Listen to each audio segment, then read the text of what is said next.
أعوذ بالله من الشيطان الرجيم بسم الله الرحمن الرحيم الله لا إله إلا هو الحي القيوم لا تأخذه سنة ولا نوم له ما في السماوات وما في الأرض من ذا الذي يشفع عنده إلا بإذنه يعلم ما بين أيديهم وما خلفهم ولا يحيطون بشيء من علمه إلا بما شاء وسع كرسيه السماوات والأرض ولا يؤوده حفظهما وهو العلي العظيم صدق الله العظيم. Allahumma arhamna bil Quran. Sini sayang. Nah, Masya Allah. Kita sapa pemirsa dulu ya, Bi ya. Assalamualaikum warahmatullahi wabarakatuh. Waalaikumsalam warahmatullahi wabarakatuh. Pemirsa Metro TV dimanapun Anda berada, para pecinta Asmaul Husna yang dirahmati Allah, insya Allah selalu dalam keadaan sehat walafiat. Amin, Allahumma amin. Masih berjumpa bersama kita keluarga Ustadz Taufikur Rahman. Insya Allah kita semua sedang membahas nama-nama Allah yang luar biasa. Dan kali ini kita akan membahas Asma Allah Al-Qayyum, Allah yang maha mandiri. Nah, Masya Allah. Nabi, kita bahas nih. Baik, terima kasih pemirsa dimanapun Anda berada. Tetap mengawali kajian Asmaul Husna yang saat ini kita akan membahas tentang Al-Qayyum. Tidak lupa bahasa pantun Al-Fakir saat wiridan penuh tafakkur pada pukul 5 waktu Madinah. Ramadan penuh syukur bersama kajian Asmaul Husna. Masya Allah. Dan juga jangan lupa tema kita hari ini adalah berkah dari bekerja keras. Masya Allah. Al-Qayyum. Tadi kakak sudah bacakan surat Al-Baqarah ayat 255 yang orang sering nyebut namanya ayat kursi. Allahu la ilaha illa huwal hayyul qayyum. Allah yang tidak ada Tuhan melainkan Dia yang maha hidup dan maha berdiri sendiri. Al-Qayyum, Al-Qaim bi tadbiri khalqihi kama qala Qatadah, yang maha berdiri sendiri dan mengatur semua yang ada pada hamba-hambanya. Jadi sampai-sampai di firman yang lain Allah ingatkan, wa ma min dabatin fil ardi illa 'alallahi rizquha, dan tidaklah semua yang melata di muka bumi. Ingat ikhwafillah, yang melata berarti bukan yang punya akal. Kalau manusia punya akal, ini yang melata, binatang yang melata di muka bumi ini semuanya melainkan Allah sudah siapkan rezekinya. Masya Allah. Jadi nggak usah khawatir ya, Bi.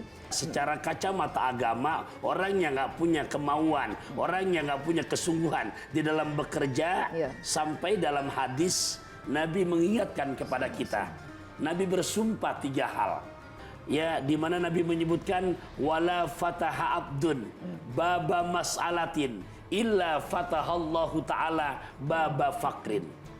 Dan tidaklah seseorang, kata Rasulullah, yang di mana dalam kehidupannya sudah tidak punya kemandirian, sudah tidak punya keinginan buat berikhtiar, tidak punya keinginan buat bersungguh-sungguh, yang ada selalu mengandalkan pemberian orang, apalagi dirinya merasa bangga, minta bangga. Naudzubillah min dzalik. Nah, yang begini kata Rasulullah, orang yang udah nggak ada rasa malunya, selalu meminta untuk kepentingan pribadinya, maka hakikatnya kata Rasulullah, Allah sedang membukakan pintu kemelaratan di dalam kehidupan. Jadi jangan salah pengertian. Kalau meminta untuk urusan maslahat orang banyak, silakan. Nah, ini yang nggak boleh dalam hadis yang tadi dibahas, meminta-minta dan bangga untuk kepentingan pribadinya.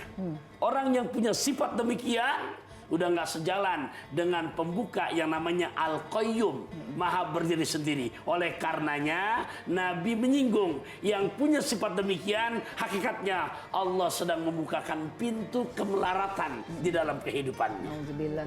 Ya, padahal tadi kan Allah sudah berkata ya, dan binatang melata pun Udah Allah siapkan. sudah Allah siapkan rezekinya. Apalagi kita yang sudah diberikan akal pikiran, nggak ada kata nggak bisa. Oke. Sebetulnya asal kita mau ya, Bi ya. Ya, apalagi Ramadan ini kan terbagi menjadi 3 fase. Fase yang pertama di mana Allah mencurahkan rahmatnya. Amin, Berarti insyaallah. sekarang kita di fase yang keberapa nih? Kedua. Yang kedua, yang di mana Allah mencurahkan magfirah. Ampunan dari Allah Subhanahu wa taala. Harus makin Berlari kencang ya. mandiri, makin semangat tarawihnya, makin diistiqomahkan lagi. Tadarus Qur'annya, qiyamul lailnya, Sedekahnya. iya, untuk menyambut nuzul Quran. Bukan katanya. Jadi Rasulullah SAW muda untuk menyambut nuzul Quran sampai di malam-malam harinya wa aiqadha ahlahu, membangunkan keluarganya. Masya Allah. Prepare untuk yang namanya menyambut nuzul Quran. Luar biasa. Jadi di fase kedua ini kita malah jangan makin kendor ya, Bi ya. Iya. Jangan makin yang penuh di pasar, jangan makin yang penuh itu di Kan stasiun-stasiun. Al-Qayyum, Maha berdiri, Maha berdiri. Maha mandiri. Ya buat kitanya mengambil pelajarannya harus makin bersungguh-sungguh, makin istiqomah. Ya, seperti contohnya tauladan kita Rasulullah SAW di fase kedua ini, bahkan di hari terakhir itikaf di masjid semuanya sekeluarga ya. Jadi kita harus betul-betul memaknai Ramadan ini, mengamalkan asma Allah Al-Qayyum dengan makin mandiri, makin luar biasa. Kita pelajari semuanya dari sifat-sifat Allah, dari nama-nama Allah yang kita harus teladani dalam kehidupan kita sehari-hari. Insya Allah kita menjadi hamba Allah di akhir Ramadan nanti, menjadi hamba-hamba yang menang. La'allakum tattaqun. Amin Allahumma amin.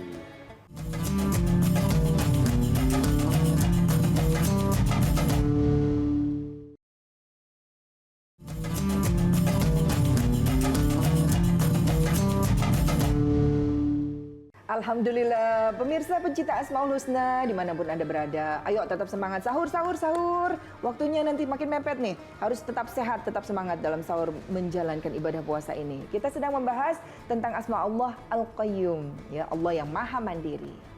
Kakak mau tanya? Aku mau cerita. Oh, kakak mau cerita, Bi? Kan Apa, Kak? Al-Qayyum itu yang Allah yang mandiri ya. Iya. Ya. Kakak tuh lagi senang banget. Kemarin hasil Alhamdulillah. TOEFL aku nilainya bagus, alhamdulillah di atas Alhamdulillah.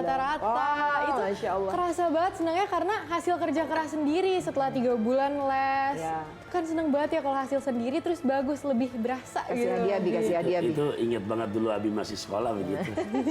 Ya Allah, ya. Ikhwa fillah rahimakumullah.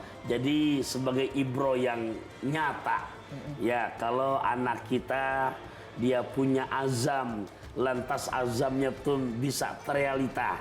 Ya kita pun di saat memang ada orang tuanya dengan tujuan untuk memotivasi, di saat memberikan hadiah, ya enggak masalah. Nggak apa-apa, gitu. ya. Ya, ini menunjukkan kepada kita kalau itu yang buat anak-anak ya di bangku masih sekolah. Baik yang dari tingkat paling bawah, Raudatul Atfal, TK, lanjut ke SD, lanjut ke SLTP, lanjut ke SLTA, atau mungkin yang sudah masuk akademisi S1, S2, S3, ini harus betul-betul, ya makanya kalau bahasa mahfuzat, manjadah wajadah. Ke pasar minggu beli tupat. Cakep. Siapa yang sungguh-sungguh pasti dapat. Jadi ini dialami oleh baginda Rasulullah SAW. Faqad ruwiya anna sayyidana Rasulullah sallallahu alaihi wasallam madda yadahu musalliman ala Muaz bin Jabal. Jadi pemirsa, baginda Rasul sekali waktu bersalaman musalliman ala Muaz bin Jabal radhiyallahu an kepada sahabat yang namanya Muaz bin Jabal. Nah, di saat baginda Rasul bersalaman, kepala masa fiyadihi, baginda Rasul menyentuh tangannya khusunatan, sangat kasar. Nah kemudian fasa'alahu, baginda Rasul bertanya kepada beliau, apa nih sebabnya begini? Ansababiha, kenapa tangan kamu bisa begini kasar, kapalan? Malu Muaz bin Jabal ini. Lantas Pak akhbarahu, Muaz bin Jabal pun menjelaskan apa sebabnya. Annaha, bahwasanya Rasul, tangan saya kasar begini min atharil amali, karena memang bekas pekerja keras. Allah. Diceritakan, kata Muaz bin Jabal, ya Rasulullah, malu tangan saya kasar. Ternyata begitu Rasulullah SAW mendengar cerita Muaz bin Jabal, karena memang pekerja keras, tahu nggak apa yang Rasulullah kerjakan para pemirsa? Rasulullah mencium tangannya, faqabbalaha. Dicium tangan Muaz bin Jabal. Wa qala, setelah itu Rasulullah bersabda, hadihi yaddun, tangan yang seperti inilah yuhibbuhallah wa rasuluhu, yang sangat dicintai oleh Allah dan Rasulnya. Dan terakhir Kak, Nabi memberikan jaminan, tangan yang seperti inilah pekerja keras yang bersungguh-sungguh, nggak mengandalkan hidup dari pemberian orang lain, wala tamassuhan nar, nggak akan pernah kesentuh panasnya api nerakanya Allah. Amin, Masya Allah. Oh, dengar cerita gini, Kak, ini cuma buat motivasi untuk semua ya, yang mungkin pada saat ini mengalami hal yang pernah kita rasakan dulu ya, Bi ya. Yeah. Abi sama Bunda itu sama loh dulunya ya. Jadi kalau untuk Kakak, untuk Azril, kalian harus patut bersyukur. Jadi tugas Kakak sekarang berjuangnya adalah dengan pena ya. Belajar dan terus belajar. Karena insya Allah Abi berusaha berjuang, fasilitasnya sudah disiapkan. Tapi kalau dulu backgroundnya Bunda sama Abi, tidak semudah itu Kakak. Ya itulah, semua penuh proses dan perjuangan. Insya Allah Kak, biasanya kalau awalnya itu kerja keras, jadi kadang-kadang orang yang sukses itu lihat di belakangnya. Pasti dia kerja keras dulu, pasti dia mengalami hal-hal yang pahit, tapi tidak membuat dia malu, minder, terpuruk. Bahkan bagaimana caranya supaya dia bisa memperbaiki kehidupannya dengan mengamalkan nama Allah Al-Qayyum tadi, mandiri. Karena kita sudah diamanatkan oleh Allah, tubuh yang sempurna, akal, pikiran. Pasti bisa insya Allah, manjada wajada. Masya Allah, semangat, semangat, semangat. Kak, serius banget lihat handphonenya? Ini nih Bun, Kakak lagi baca artikel di internet. Ternyata banyak banget dampaknya kalau kurang minum air mineral saat sahur dan berbuka. Bisa menyebabkan bau mulut, susah buang air besar, sakit kepala, cepat lemas, bahkan bisa mempengaruhi fungsi ginjal loh. Aduh, bahaya banget ya Bun. Wah, betul sekali yang Kakak sebutin tuh. Puasa itu nggak cuma jaga hati dan pikiran saja, tapi juga harus jaga kesehatan kita. Saat berpuasa, tubuh tidak mendapatkan asupan nutrisi dan mineral lebih dari 12 jam. Makanya, kita harus cukupi mineral tubuh yang hilang selama berpuasa dengan mengkonsumsi air mineral yang jelas, mengandung mineral esensial yang baik untuk tubuh seperti si bening Le Mineral. Kemasannya pun terproteksi. Nih, lihat. Tutupnya rapat dan kedap udara. Kalau dimiringkan, juga nggak akan rembes. Dijamin terbebas dari cemaran debu dan kotoran. Udah gitu, galonnya juga bening banget. Benar sekali Kak. Jadi kualitas mineral di dalamnya dan kesegarannya pun tetap terjaga. Bunda ambilin minum Abi dan Kakak ya.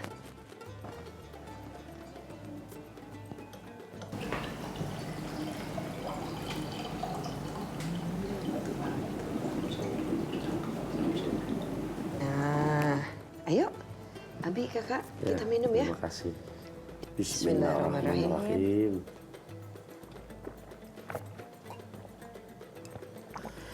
Masya Allah, airnya segar banget ya Bun. Airnya bersih dan di badan jadi lebih sehat. Alhamdulillah. Iya ya Bi, Le Mineral, segernya memang beda. Pokoknya saat sahur dan berbuka, pilih yang bersih dan sehat. Yang terbersih dan sehat, ya galon Le Mineral.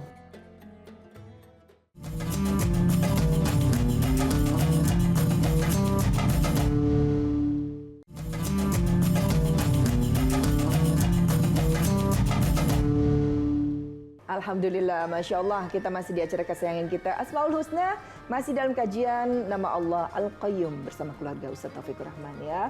Makin semangat nih Insya Allah ya, mungkin subuh hari ini masih ada di jalanan, masih mengais rejeki. Jangan takut, tadi sudah diceritakan di hadis Rasulullah SAW, yang tangannya kasar ternyata sampai dicium oleh Rasulullah SAW, ini dijauhkan dari api neraka ya, Masya Allah. Dicium dan disebutkan oleh Didoakan, Rasulullah, tangan yang seperti inilah yuhibbuhallah wa rasuluhu, Ya, Masya Allah. yang Allah cintai dan Rasulnya mencintai. Luar biasa. Dan Nabi memberikan garansi wala tamassuhan nar, amin. dan gak akan kesentuh panasnya api nerakanya Allah. Amin, Allahumma amin. Tapi Bi, kita kalau misalnya waktunya nih dari pagi sampai sore, nggak cukup nih kita cari uang. Aduh, untuk bayar sekolah anak, untuk bayar listrik, untuk bayar kontrakan, sampai lupa waktu. Akhirnya lewat nih, waktu zuhur lewat kita nggak sholat, waktu asar lewat, saking ngejar rejeki.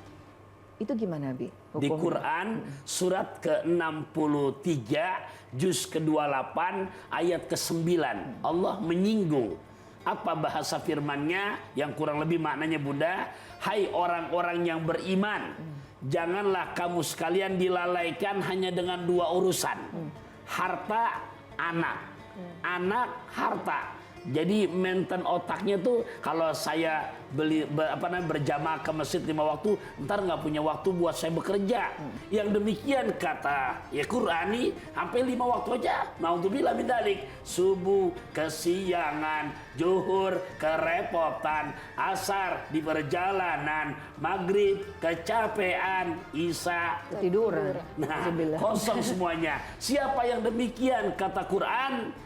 Wa may yaf'al dzalika faulaika humul khasirun. Maka yang berbuat demikian mereka adalah orang-orang yang merugi.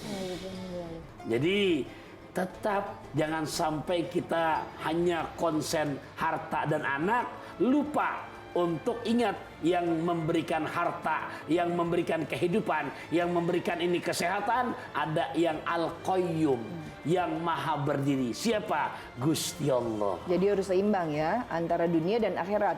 Ibadah terus juga jangan, nggak ada waktu buat ini. Bunda renungin aja, padahal mah buat orang-orang yang hanya otak ke dunia saja, mohon maaf loh, dari perintah sholat dipanggilkan adzan. Itu dari adzan udah filosofi yang luar biasa. Ini renunginnya pakai akal sehat. Lihat rangkaiannya. Hayya 'alas shalah. Baru hayya 'alal falah. Salat falah. Ayo salat, ayo sukses. Falah sukses. Mohon maaf, kita punya pendamping soleh dan soleha. Bahagia, falah. Urusan lancar, falah. Sukses. Kemudian selamat dari corona, falah. Meninggal dunia husnul khotimah, falah. Logikanya pemirsa, pengen falah, sholat ogah. Emang lu punya orang dalam dari mana? Halo Anda waras. Ya, sholat falah. Kau perbaiki jadwal sholat kamu, pasti Allah perbaiki jadwal kehidupan kamu. Masya Allah. Kakak, Bunda waktu itu ingat nih, Abi pernah ceritain kisah Umar bin Khattab kalau tidak salah ya. Ya, jadi pemirsa, Sayyidina Umar ini termasuk orang yang Masya Allah, setan melihat bayangan aja grogi. Takut. Di saat beliau akan qiyamul lail, ternyata sebelum subuh udah ada pemuda di masjid. Bangganya bukan main Sayyidina Umar. Kemudian begitu waktu duha, beliau masih di masjid. Sayyidina Umar mulai bertanya-tanya. Ini anak muda yang tadi sebelum subuh udah ada di masjid. Oh, ternyata iya benar, dia orangnya. Begitu terkumandang adzan zuhur, Sayyidina Umar akan melaksanakan sholat zuhur, ternyata ini pemuda masih di masjid. Nah, di sini Sayyidina Umar mulai bertanya-tanya. Nah, begitu habis sholat zuhur, langsung dipanggil. Wahai anak muda, ya Amirul Mukminin, kamu yang tadi sebelum subuh di masjid, ya. Kamu yang tadi duha udah di masjid, ya. Kamu yang habis sekarang udah di masjid, ya. Kamu nggak kerja, nggak. Makan dari mana? Nanti pemberian dari kakak saya. Kakak kamu di mana? Di pasar. Ngapain? Jualan. Apa kata Sayyidina Umar? Wahai pemuda, yang hebat dan istimewa bukan kamu, tapi kakak kamu. Nah, ini menjadi ibrah lagi buat kita. Betapa Allah senang Rasulullah resep kepada orang beriman yang pekerja, yang bersungguh-sungguh, yang berikhtiar, tidak mengharapkan pemberian dari orang lain. Jadi semuanya seimbang ya, Bi. Kesimpulan dulu, Bi. Kesimpulan dulu, Bi. Ikhwafillah, semoga dengan ngebahas Al-Qayyum ini betul-betul menjadi ibrah buat kita untuk makin mandiri, makin semangat. Ingat kata Rasulullah, wahai para suami, banyak dosa-dosa kita yang nggak bisa gugur dengan sholatnya, nggak bisa terhapus dengan puasanya, nggak bisa terhapus dengan hajinya, nggak bisa terhapus dengan umrohnya. Tapi dosa-dosa kita luntur, terhapus dengan kesungguhan kita di dalam berikhtiar untuk menyenangkan istri dan anak-anak Masya kita. Allah, Bahasa Masya Allah. pantun Al-Fakir, dapat arloji dari Gus Koyum, Cakep. dapat korma dari Ki Mukhtiar. Kita ngaji, mengkaji Al-Qayyum, semoga makin istiqomah dalam berikhtiar. Amin, insya Allah. Masya Allah, ini sudah waktunya kita berpisah pemirsa. Juga pemirsa harus mempersiapkan waktunya bekerja, ibu-ibu juga waktunya nyuci, waktunya ngantar sekolah, kakak waktunya sekolah. Sampai jumpa lagi di lain tema pemirsa. Tetaplah semangat di bulan suci Ramadan ini, selalu tebarkan kebaikan. Sampai jumpa lagi bersama kami keluarga Ustaz Taufikur Rahman di tema yang berbeda masih di Asmaul Husna di Metro TV. Wassalamualaikum warahmatullahi wabarakatuh. Waalaikumsalam warahmatullahi wabarakatuh. Jadi kakak hari ini gimana nih? Rajab bulannya Allah, Sya'ban bulanku, Ramadan bulan hadiah dari Allah untuk umatnya baginda Rasul. Pada bulan suci Quran turun ke bumi. Jelajahi cara baru mendapatkan informasi. Download Metro TV Extend sekarang.